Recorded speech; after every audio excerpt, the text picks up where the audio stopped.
2025 SLST 9, 10 এবং 11, 12 পুরো পরীক্ষার প্রসেসটা এই মুহূর্তে নির্ভর করছে কলকাতা হাইকোর্টের কেসগুলোর উপর। জাস্ট একটি রায় যদি দিয়ে দেয় পরীক্ষা ক্যান্সেল, তো ক্যান্সেল। তুমি যতই পুরো প্রসেসটা কমপ্লিট করো না কেন, চাকরি পেয়ে যাও না কেন, তোমার ভাগ্য নির্ভর করছে কলকাতা হাইকোর্টের কেসগুলোর উপর। এমনই নির্দেশ দিয়েছে, আর সেই নির্দেশটা পালন করলো এসএসসি। নোটিশ বোর্ডে নোটিশ ঝুলিয়ে দিল। এবার তোমরা দেখে নাও, তোমাদের ভাগ্য কলকাতা হাইকোর্টের উপর নির্ভর করছে। ব্যাস, এসএসসি কিন্তু ক্লিয়ার করে দিল। এবার কেস চলতেই থাক, তোমাদের ভাগ্য এবার ঝুলে থাক। তাহলে পুরো প্রসেসটা কী হবে? পরীক্ষাটা কি ক্যান্সেল হবে? কি হবে কেউ জানে না, কিন্তু এটা জেনে রাখো, তোমার পরীক্ষার পুরো প্রসেসটা ভবিষ্যৎ অনিশ্চিত। এটা এই নোটিশটা দেখার পর যে কেউ বলতে পারে যে আমার ভবিষ্যৎ অনিশ্চিত হয়ে গেল এই 2025 এসএলএসটিতে। তোমার পরিশ্রম ফসল, যতই তুমি পরীক্ষার পুরো প্রসেসটা কমপ্লিট করো না কেন, জাস্ট একটি অর্ডার তোমার ভাগ্য নির্ধারণ করে দেবে যে তোমার চাকরি ক্যান্সেল। যেভাবে 2016 চাকরিগুলো গেছে, যারা এখানে 2025 এসএলএসটিতে যে সমস্ত ফ্রেশার্স নতুন স্বপ্ন নিয়ে পরীক্ষায় পাশ করেছো, ইন্টারভিউতেও অনেকে গেছো, 11, 12 ইন্টারভিউ শুরু হয়ে গেছে, আবার শুরু হলো বাকি সাবজেক্টগুলো। বাংলা ইংলিশের পর ভেরিফিকেশান কমপ্লিট হয়ে গেল 11, 12 আজকে থেকেই। এবার বাকি সাবজেক্টগুলো ইন্টারভিউ শুরু হয়ে গেছে।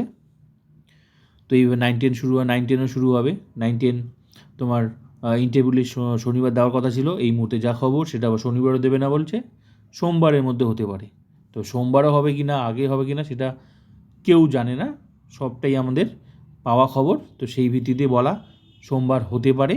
তো যতক্ষণ না হয় ততক্ষণ কিছুই বলা যাচ্ছে না। অনেক ডেট পেয়েছি, কোনো ডেটই কাজ করেনি। তো একমাত্র এসএসসি জানে কখন দেবে। তো যতটুকু খবর সেটা এখন শনিবারও হবে না বলে সোমবারও হতে পারে। তো দেখা যাক। এবার আসি গল্পে। তাহলে তোমার এই পরিশ্রম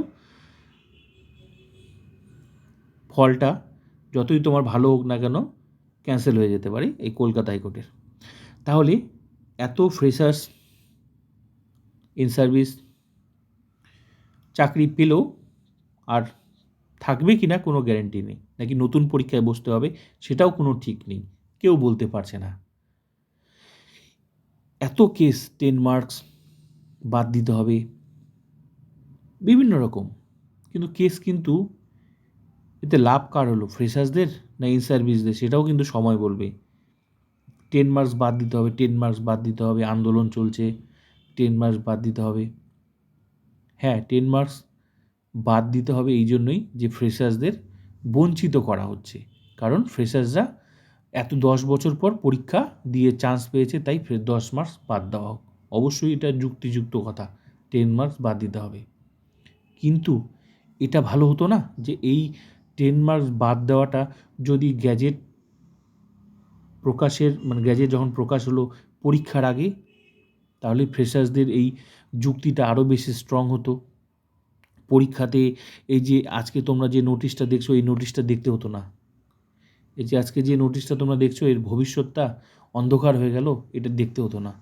এতে ফ্রেশার্সদেরও তো ভালো হতো। ফ্রেশার্সদের তখন যদি যে 10 মার্কস দেওয়া যেত না, গ্যাজেটটা পরিবর্তন হয়ে যেত, তাহলে তখন কী হতো? এমনও তো হতো, তাহলে 2016 পরীক্ষা আলাদা হয়ে যেত, 2025 আলাদা পরীক্ষা হয়ে যেত। তাহলে 25দেরও লাভ হতো, ফ্রেশার্সদেরও লাভ হতো, 2016 টিচারদেরও লাভ হতো। কারণ সুপ্রিম কোর্টের তো নির্দেশ ছিল যে 2016 পরীক্ষাটা 2016 টিচাররাই পরীক্ষা দেবে।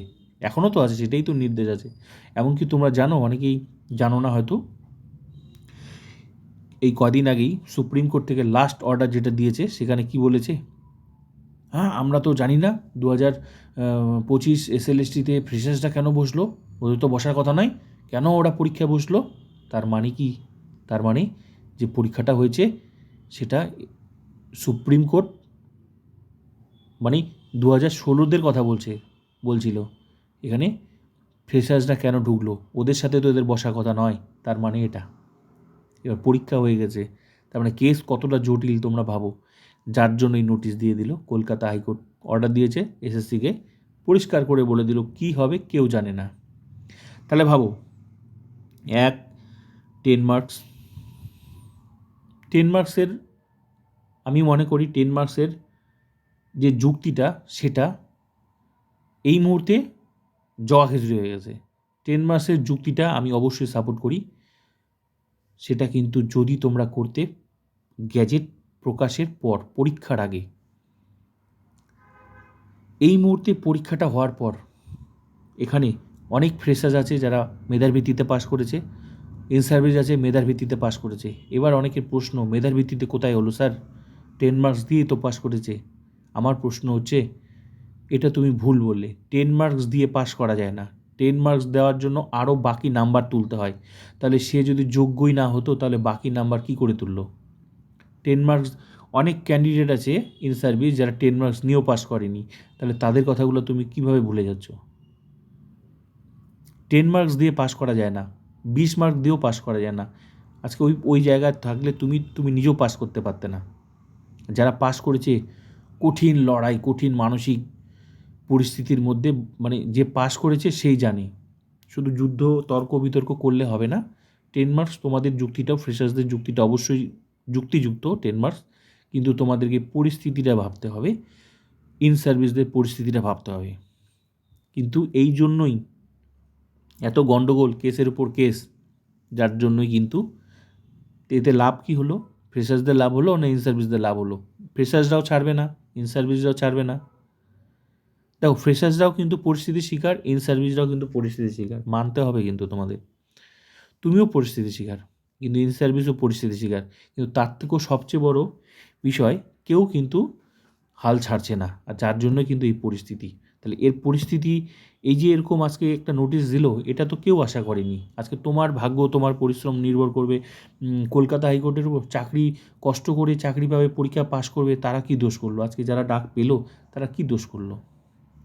তো এখন কি হবে এর ডিসিশন কেউ বলতে পারবে না। পরীক্ষা ক্যান্সেল হয়ে গেলে আবার কারা পরীক্ষা দিবে সেটাও, কিন্তু রুলস যেটা বলছে, আর এসএসসি 2016 যতক্ষণ না মানে সুরাহা করতে পারবে ততক্ষণ কিন্তু অনেক কিছুই ঘটে যেতে পারে।